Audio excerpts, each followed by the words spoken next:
Hello, everyone. Good evening, everyone, and welcome. Our community is filled with diverse stories, and we recognize that our story begins with the Indigenous peoples of this land.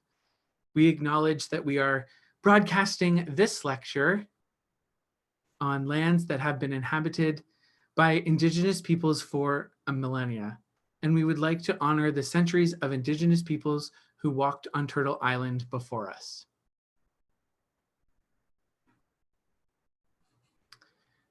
My name is Adrian, and I am the Visitor Services Coordinator here at the St. Catharines Museum and Welland Canal Center. Welcome to tonight's lecture, Open for Business, the Welland Canal in 1830, the third in our new virtual museum lecture series that we'll present during our closure at this difficult time. We hope these lectures provide a bit of historical joy and also spark imagination and exploration into our city's rich history.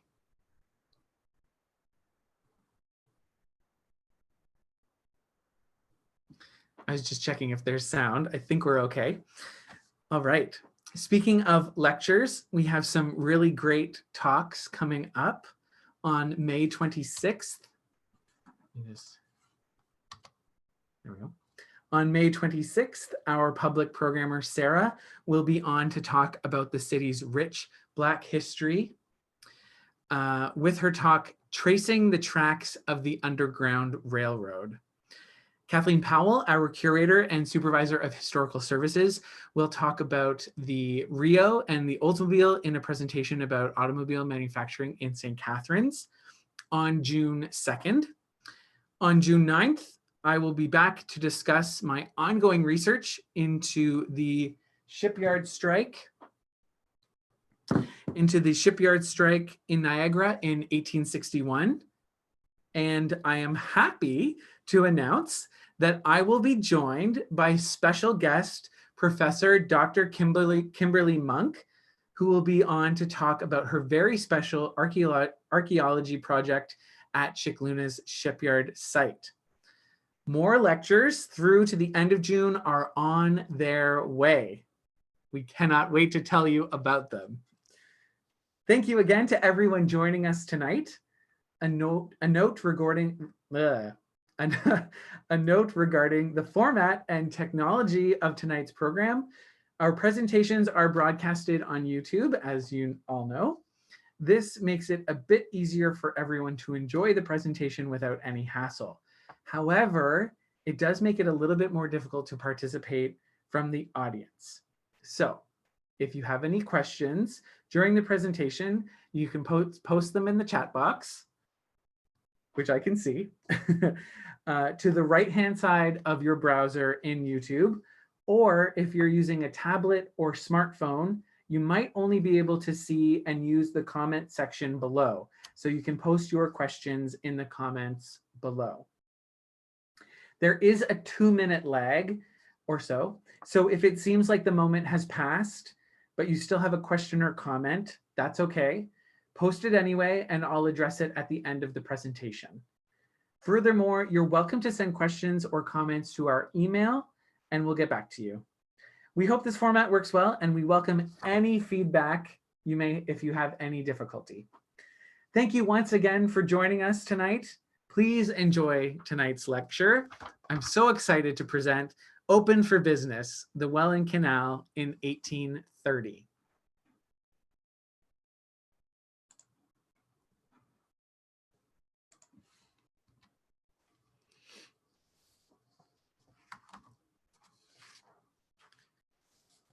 I want you to take a moment to think about your favorite vacation story. Think about the first time you told it, or maybe you recorded it in your diary. Now, think about the last time you told the same story. How has the story changed over time? If it's like most stories, it's likely shortened. Details have been dropped or slightly modified in favor of narrative flow. Maybe even once what was a 10-minute vacation story has become a one-sentence story. This tendency for us humans to shorten stories to the most interesting and pertinent facts for the sake of a narrative flow is normal. However, it is unfortunately the fate of so many complex and long histories that details become forgotten, or worse, myths or assumptions take the place of facts. Not through malice, but again, for the sake of a good story. Here's how the story of the canal, the first canal, is usually told. The First Welland Canal was constructed between 1824 and 1829 by William Hamilton Merritt and the private Welland Canal Company. The canal's 40 locks were built of wood. Unfortunately, they rotted and were replaced by the stone locks of the Second Welland Canal between 1840 and 1845. The poor old story of the First Welland Canal is often victim to this curse. Its story is frequently reduced to mere sentences, in my view, for a few reasons. First, the canal was built before photography captured its locations, structures, and people. So it's harder for us to visualize it, and we often rush its story to make way for the stories that are more tangible to our memory. Second, and similarly, the canal company was not known for its record keeping, and so little primary source material remains, meaning many questions and gaps remain in the story. Questions and gaps are not good for storytelling.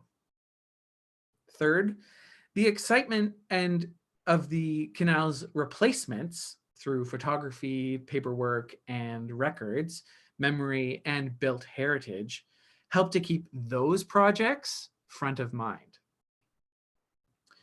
Fourthly, the First Welland Canal was victim of malicious attacks that have colored our perspective of the project as a major failure. The usual narrative suggests the Second Welland Canal as the valiant hero, arriving to save the day and save Niagara from an expensive mistake, the decrepit old canal, subject to rot and effectively useless. And finally, it was an extremely complicated process to get the project off the ground. There is no way to accurately convey the story of the First Welland Canal without getting into how messy it was. Numerous historians have either succumbed to the complicated nature of the story and maintained its complexity to the bane of readers, or have skipped important detail that help explain the intricacies. I could go on. Suffice to say that the story of the Welland Canal has been shortchanged by both its contemporaries and by historians alike in favor of a smooth narrative. I am guilty of this too. Please do not think me above reproach in this topic. In fact, my motivation for tonight's lecture is to help bring some of the complexity back into the story for its regular telling. However, we only have so much time, and so many details have been left out. I encourage everyone to continue their own research from home. I should also clarify that in no way do I intend to present a complete history of the First Welland Canal. This is not an A to Z history of the Welland Canal. I doubt anyone would want to participate in what would likely be a 5-day lecture series. Without the time needed to tell the whole story, I unfortunately must parse, even after I've called out parsing for the last 5 minutes. I'm sure you all understand, and I greatly appreciate the patience everyone in attendance will lend me tonight for the purposes of sharing a compelling narrative. To do this, I've chosen the year. Can everyone hear? There's one person who says they can't hear. I'm sorry to stop. I think I'm okay.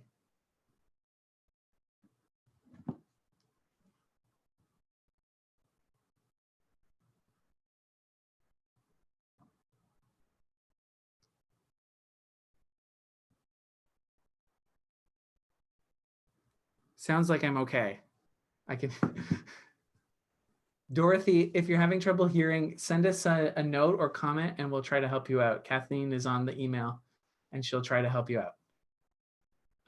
Okay, I'm gonna keep going. All right.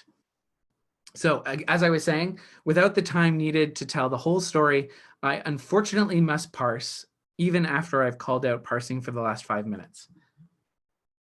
Okay. I'm sure you all understand and I appreciate the patience everyone in attendance will lend me tonight for the purposes of sharing, again, a compelling narrative. To do this, I've chosen the year 1830, as I said, the canal's first full season of operation, to help us explore the complex yet fascinating history of our first canal. Yet, before looking at 1830, we need to look at how the Welland Canal Company, against all odds, it would seem, finally opened the Welland Canal.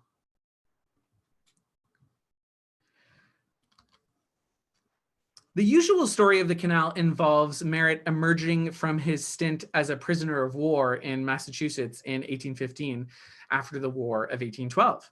He married his bride, Catherine, in New York and arrived back to the family properties in St. Catharines on the 12 during the war. During the war, he served as a captain in the Niagara Provincial Light Dragoons, where during the invasion of 1813, spent his time harassing American scouts in the bush. During his time riding around the region, he put together his idea for a canal. He arrived back in 1815 and off he went on his canal building journey. I should mention though that his was not the first idea for a canal route through Niagara. Niagara Falls had been a problem for a long time, and both individual and government surveyors had been mapping and routing for almost 20 years. So the canal is not original to Merritt, but the route it eventually took is. The problem with the story, the way it's usually told, is that it skips an important character plot point. Merritt was bad with money. While Merritt held on to the idea of a canal upon his return to the 12, he took over and restarted the family milling business. In partnership with his new brother-in-law, Charles Ingersoll, he went big. They opened a sawmill, grist mill, distillery, a potashery, a cooper shop, and a blacksmith shop. He also began drilling for salt. And salt could have saved him if he could have kept fresh water out of the mine shafts. To say he was an energetic and enthusiastic businessman is an understatement. But he extended himself beyond his ability to react in a crisis. He and Ingersoll took on huge amounts of debt to finance the startup, and in reality, he bit off more than he could chew. When the crisis eventually arrived, as all crises seemingly do, he and Ingersoll were unable to stay afloat. The entire Upper Canada economy slowly dwindling into chaos, Merritt fared no better than most. Between 1817 and 1821, Merritt fell into severe debt, and his Montreal creditors were looking to collect. Merritt was in a hole. Luckily, and I do mean luckily in all seriousness, Merritt's uncle, Nehemiah Merritt, a rich businessman, merchant himself, bailed him out. Nehemiah paid off the Montreal creditors. Meanwhile, the Erie Canal was wrapping up construction and opening up for navigation. And Merritt hadn't done a thing about his canal dreams.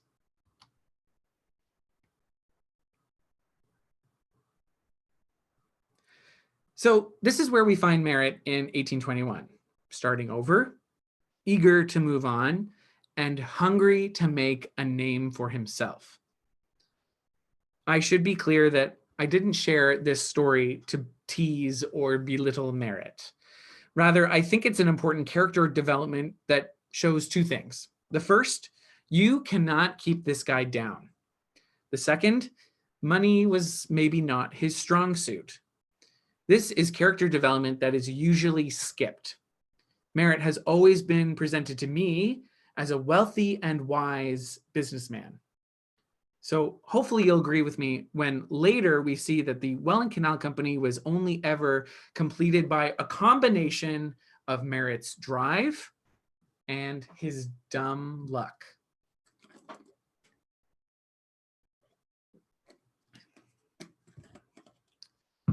Over the next few years, Merritt surveyed and planned, but Merritt had competition. The government had some ideas about a canal from Burlington Bay to the Grand River, and others had seemingly surveyed dozens of routes across Niagara. Like I said, navigating the portages of Niagara Falls was not a new problem, but the route favored by others and by the government did not suit Merritt at all. What he wanted and what he needed was a canal that would pass through his property in St. Catharines on 12 Mile Creek. He still had a milling business, after all, and a steady supply of water power would basically guarantee its success. Establishing canal works would give him the security he needed without having to pay for the entire thing himself. He needed to get folks on his side, so he lobbied. He lobbied hard. He lobbied with the goal of getting the legislature to set aside their official route and then charter a private corporation to choose its own route at the cost of bearing the expense and risk itself. This was probably the smartest move Merritt made in his entire career. The government's many surveyors came up with multiple routes, and the government dawdled on the edge, merely dipping its toe in the water. The main reason for not moving forward with a government project was money. Upper Canada did not have any money. The Rideau Canal, built between 1826 and 1832, was a military project funded by the imperial government. A trade canal, however necessary, was a project well beyond the means of the young, just barely 30-year-old government, which, by the way, hadn't yet opened state debt to any market and bitterly competed with Lower Canada for customs duties.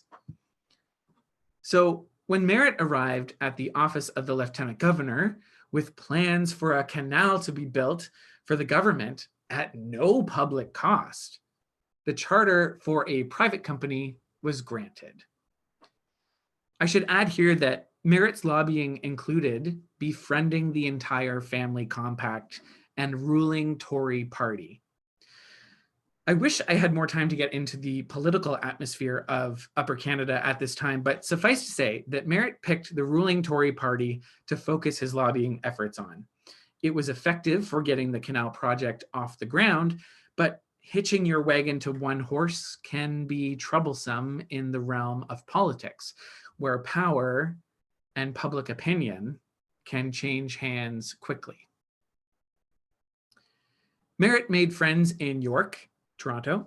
He made enemies at home. Early subscribers to the canal company stock had jumped on the bandwagon in hopes the canal would take a route that favored their own land and business. One major route for consideration was a terminus at Niagara, now Niagara-on-the-Lake, which was the county seat. The canal would begin at the mouth of the Niagara River.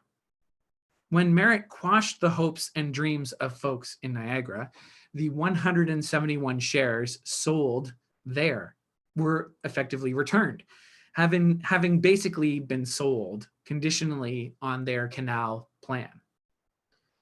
Trouble continued to brew for Merritt, even after the route was chosen. It centered around the cost estimates for the canal. They were surprisingly low.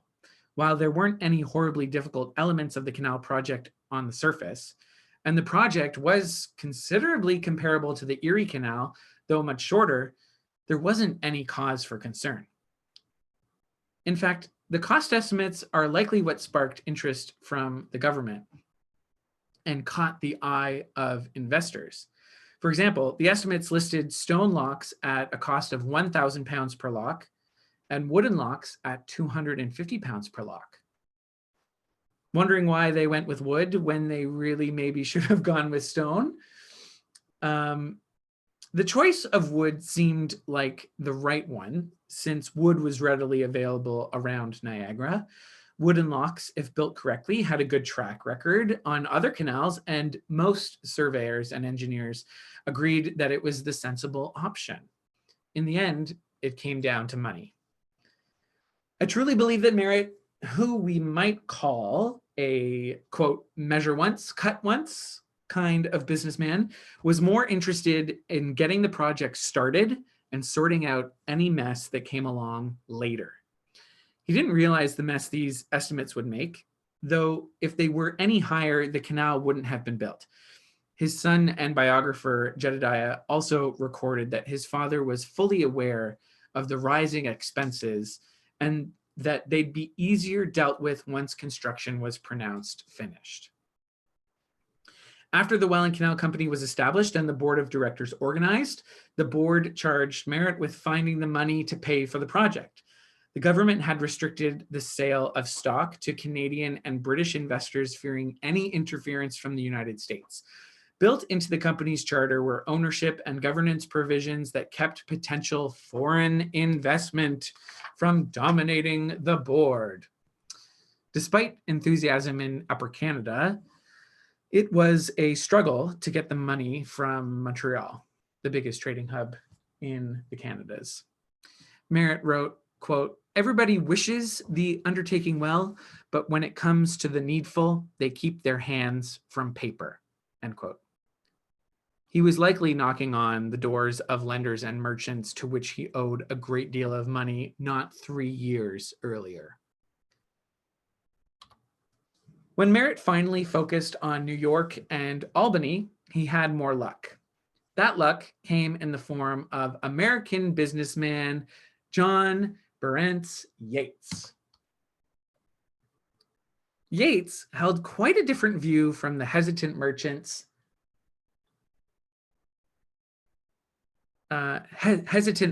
in Montreal and London. He jumped in with both feet and bought almost 600 shares himself when the Upper Canada government allowed American investors to purchase shares. The explanation of Yates's enthusiasm is likely to be found in Merritt's sales pitch. Merritt painted a picture of an easy construction project with huge returns from such tiny expenditures comparative to the big, long Erie Canal. Yates was in the New York lottery business and preferred quick in and out loans since the majority of his liquid capital was tied to the lottery.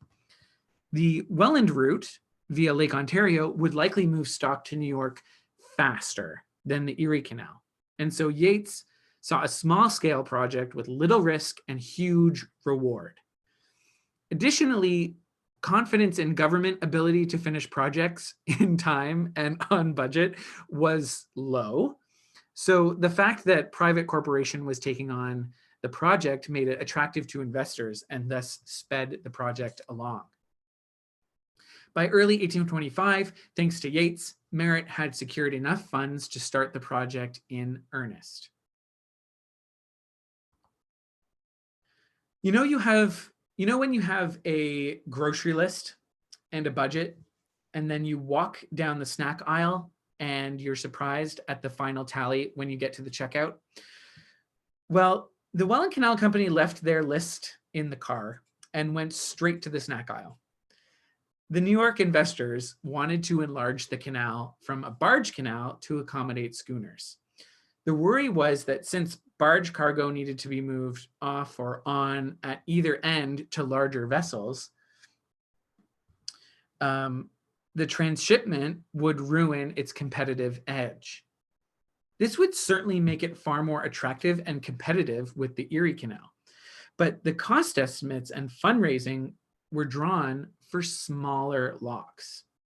The company would need more money and certainly more water to accomplish a larger canal. Larger locks were a smart business move and worth the additional borrowing. It's all the other problems the company would have to overcome that became expensive very quickly. Early on, the lock built near Merritt's property on 12 Mile Creek was washed out by a bad luck rainstorm that lasted for days. The laborers had only just installed timber cribbing when the works were washed away days later. This is only one example of troublesome weather getting in the way.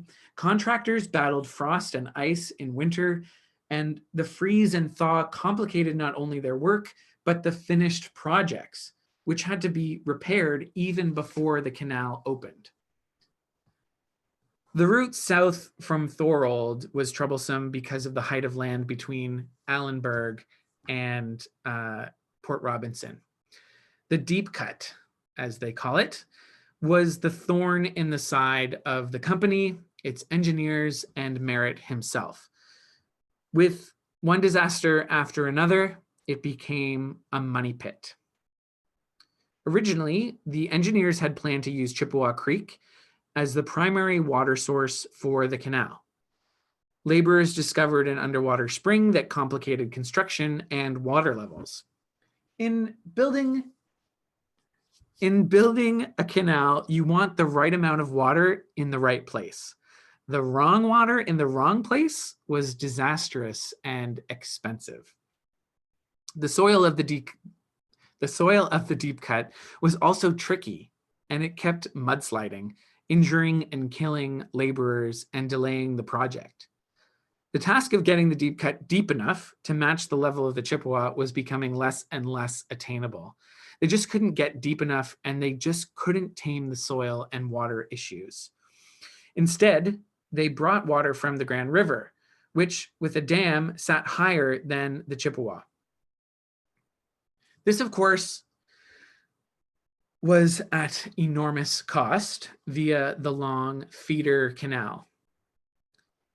This was not entirely in the plans in 1824, though they were part of Merritt's expansion dreams for later, and so it was hugely expensive. It involved draining swampland in Wainfleet, damming the Grand River, and buying up huge tracts of property, all major ticket items the company did not budget for. While the water was brought in from the Grand River between 1829 and 1833, navigation was hurried through Chippewa, accomplished with 2 locks from the canal down into Chippewa Creek. The combination of all these problems, new locks, changes to the route, and major delays meant that the company and contractors often cut corners to be able to accomplish the tasks, let alone anywhere near the timeline and the budget set out. Remember also that the investors expected the project to be fairly simple and completed quickly. All the messy problems they had were beginning to add up. And the company was hemorrhaging money with limited sources of income remaining. The longer it took to build the canal, the longer it took the canal to bring in revenue, and the more money it needed to stay afloat. Loans and grants from the government, along with Yates basically throwing essentially his entire fortune and credit into the project, were the only thing that kept it going. The longer it went on, the more important it was for the work to be finished quickly and cheaply. I can just hear Merritt, perhaps exhausted from the constant project management, saying to the contractors, just get the thing open.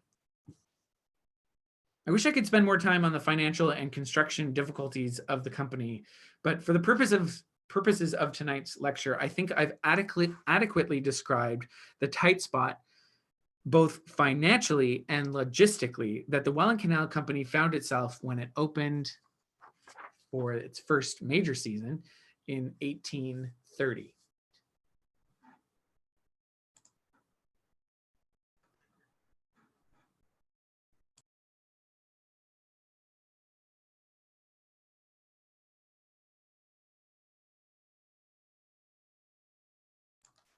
Sorry, I muted to cough and then I couldn't come off, off mute again. Excuse me.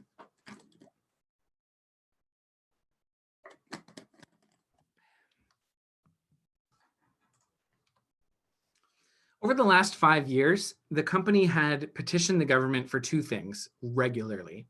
The first was loans and grants of usually £25,000. The second was amendments to their charter to increase the stock capital capacity so that they could sell more stock. Sometimes these two coincided, and the government began to purchase stock, eventually buying enough to put 2, then 3 government-picked directors on the board.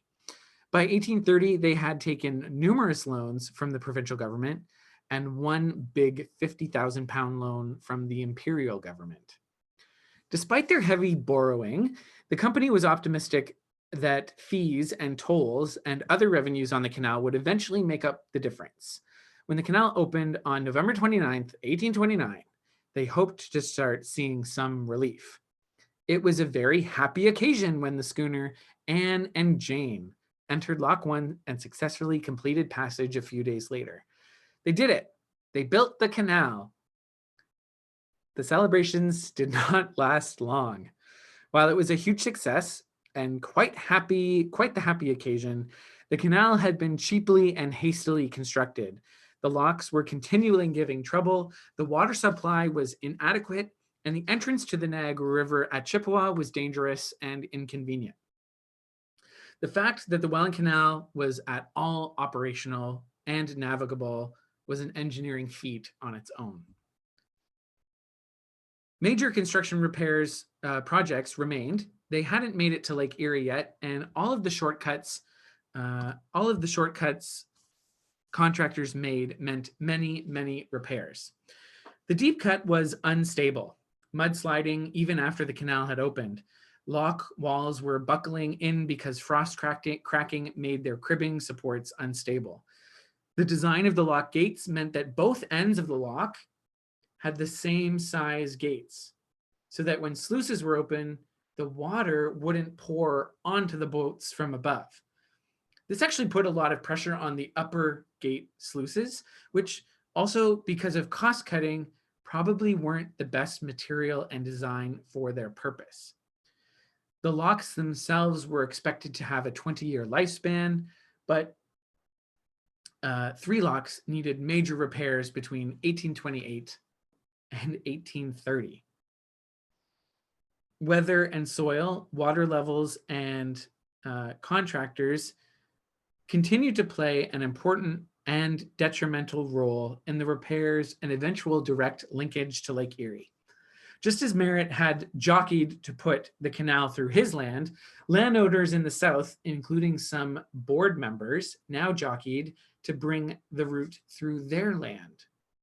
The options were boundless, but in the end, Gravelly Bay, now Port Colborne, was selected and work began with another large loan from the province, extension of credit from American banks in Albany on Yates' personal credit, and more personal funds from Yates. Yates also purchased hydraulic rights to the feeder canal for £100,000, which pushed the nervous provincial government even closer to eventual public ownership.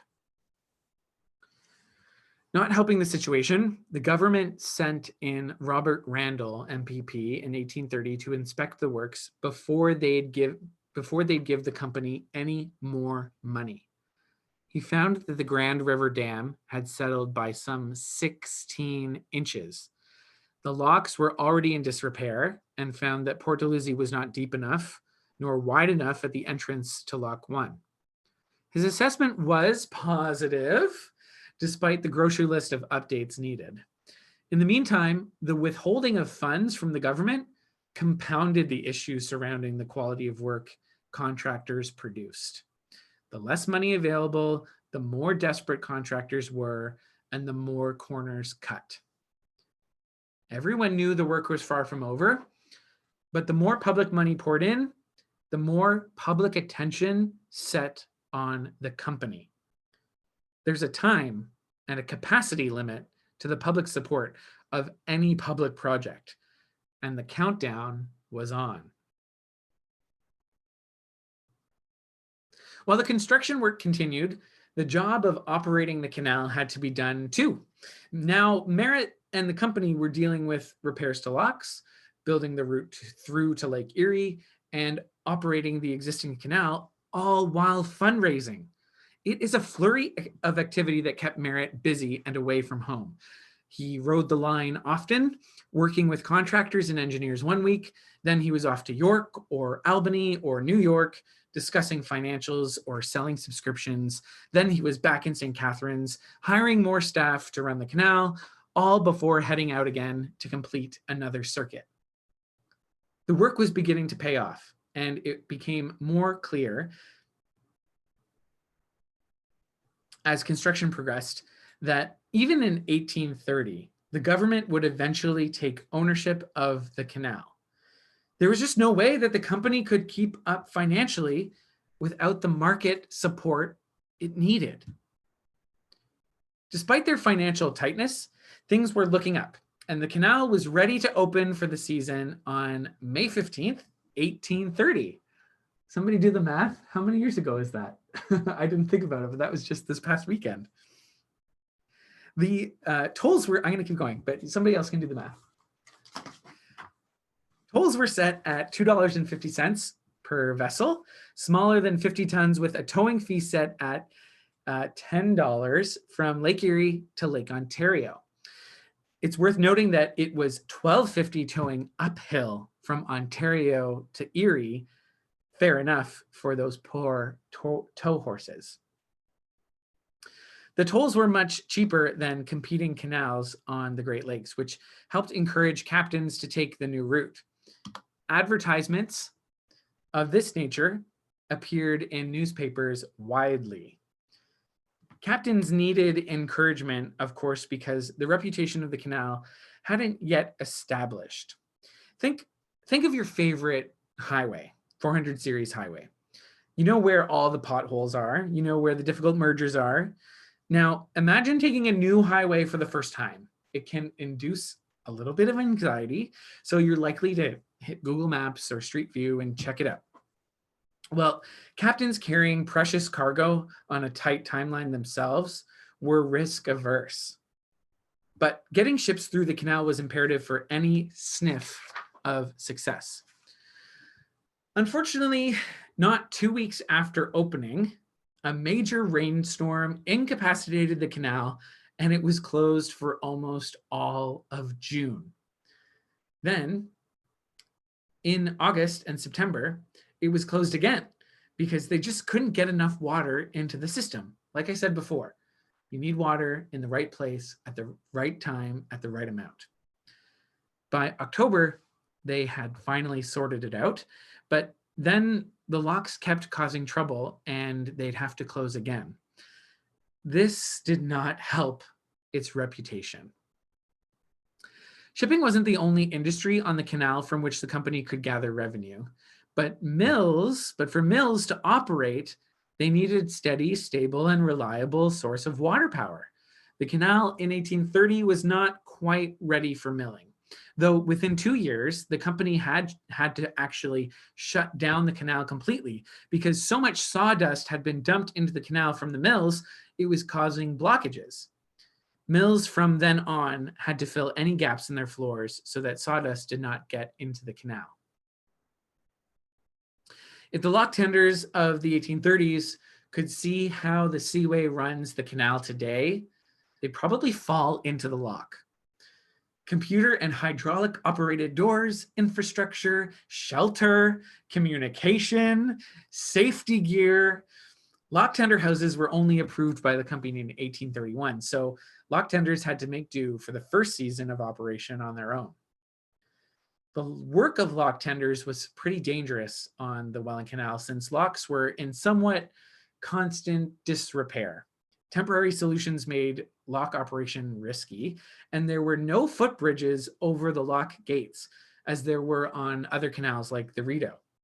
To cross to the other side to open the other gate, lock tenders had to balance on top of the slim gates to cross. Not an ideal situation for John Tinline, Robert Fletcher, William Chase, or the other 9 lock tenders on the route. But it seems some did benefit. Oh no, that it didn't load properly. I apologize for this photo. I will I'll send this photo out in an email to everybody so you can see the ad. This is an ad for William Chase. But it seems that some, like William Chase, did benefit from increasing traffic. William Chase imported goods directly from the canal schooners passing by St. Catharines. Though he had time to run his store, he was only responsible for 1 lock, where 3 other tenders were responsible for 7 locks each. Again, I apologize for this photo.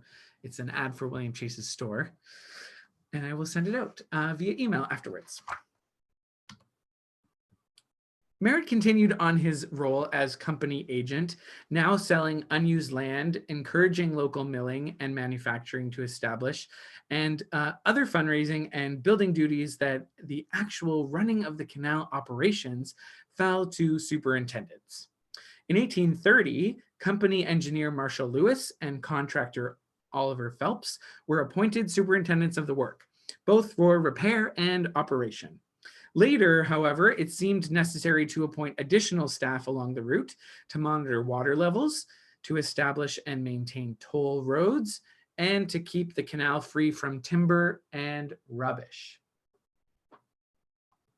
In all, 1830 was a disappointing first year, since only actually being open for 2, maybe 3 months of the navigation season, their toll revenue was only £1,349.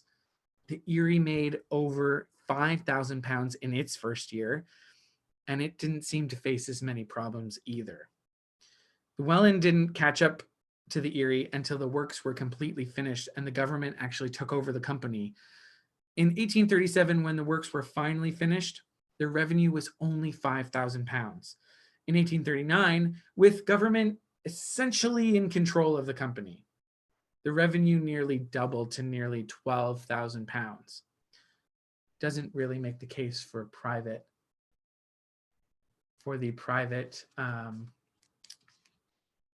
private operation of the company. The Erie made up that leap in its first 5 years, where it took the Welland 10 years to do the same. While the canal was operational, its reputation continued to suffer. A Captain Finney, piloting the schooner Charles and Annie on October 15th, 1830, said it best, quote, "I had heard reports of its disparagement and expected to have met with some drawbacks in the passage through, but was agreeably surprised to find none," end quote. It seems that no one can agree on the success of the canal. On one hand, the canal worked, it was a successful project. On the other hand, it cost well over £500,000 to complete, nearly 5 times the original estimates, and its constant need for repairs meant it never competed to its full potential against the Erie Canal. The reputation of the canal and the company would continue to dog operations. Word of mouth on the lakes was key to competition, which was key to encouraging investment. Don't forget that Merritt had also spent considerable public funds and the political capital on his friends in Parliament to accomplish the task. Yet he was still very much beholden to investors, especially J.B. Yates, who continued to fundraise and inject personal funds into the project until his death in 1836. In the mid-1830s, the canal reputation was poor, and the company was beginning to become a political liability in Parliament. Dum, dum, dum. William Lyon Mackenzie, famed leader of the Reformers and later the Rebellion in Upper Canada, took on regular attacks of the company to score points against the Tories. Don't forget, Merritt had hitched his wagon to the family compact, and as secretary and chief agent of the company, he was swept up in allegations of corruption, misappropriation, and wastefulness. For most of the company's lifespan, Tory governments made up the majority of the board of directors, including Solicitor General Henry John Bolton, William Allen, President of the Bank of Upper Canada, and most famous of all, John Robinson, Attorney General and leader of the Family Compact. Mackenzie, growing more and more unruly in his critique of government and the canal, published attacks against Merritt's management in special newspapers he published in 1835. The Welland Canal Company became central to Mackenzie's arguments for reform. Public trust was quickly eroded, while Merritt and the company were cleared of all alleged corruption at a special investigation in 1836. The damage had been done to Merritt and to the company, but more to the Family Compact. Mackenzie led his famous rebellion not a year after that. As I'm wrapping up, I just want to note that our broadcast lag, again, is approximately 2 minutes. So if you do have any questions, I will gladly wait for them, but you can put them in the chat box now. Yes. Lori has a great question about currency conversion. The 500,000 pounds total of the total cost of the canal would basically approximate to about 4.5 or 5 million Canadian dollars today. So it's a lot of money. And I think Kathy is also helping out a little bit with some purchasing power as well. All right, thank you very much. Other questions are welcome though. So all questions are welcome. And thanks again, Lori, for that great question. It's helpful to put it into context. The sort of constant throwing of 25,000 pounds at the company from the government, and also all the money that private investors were basically tossing into the company is astounding, really. Okay. Mackenzie's attacks were so pervasive and the company's reputation damaged beyond repair that the successes of the first canal are buried in favor of telling a more compelling story of an experimental project which led to the great achievement that was the Second Welland Canal. Mackenzie's attack, the company's own management problems, and quite a few setbacks and repairs have been parsed over 200 years as merely a stepping stone to the more exciting Victorian-era canal that brought enormous wealth to St. Catharines. But we all know that the first canal was far more than a stepping stone in the line of great Welland Canal projects. We also know that other projects were far from perfect, free from corruption, or finished on time or on budget. Those stories are for another lecture. As Roberta Styron and Bob Taylor say in their book, This Great National Object, quote, "No doubt historians and canal buffs will continue to debate the pros and cons and the wisdom, or lack of it, of the choices made," unquote. With its story often reduced to mere sentences, focused on its challenges, I encourage everyone joining in tonight's lecture to reframe the regular parsed version of this story. Instead of the normal tale, the First Welland Canal was made of wood, built between 1824 and 1829, and was quickly replaced by the second canal. Why not add the year 1830? The First Welland Canal was made of wood, built between 1824 and actually finished in 1833 to Lake Erie. And when it opened for navigation in 1830, it opened up a route between Lake Ontario and Lake Erie that would quickly become the most important transportation route in North America.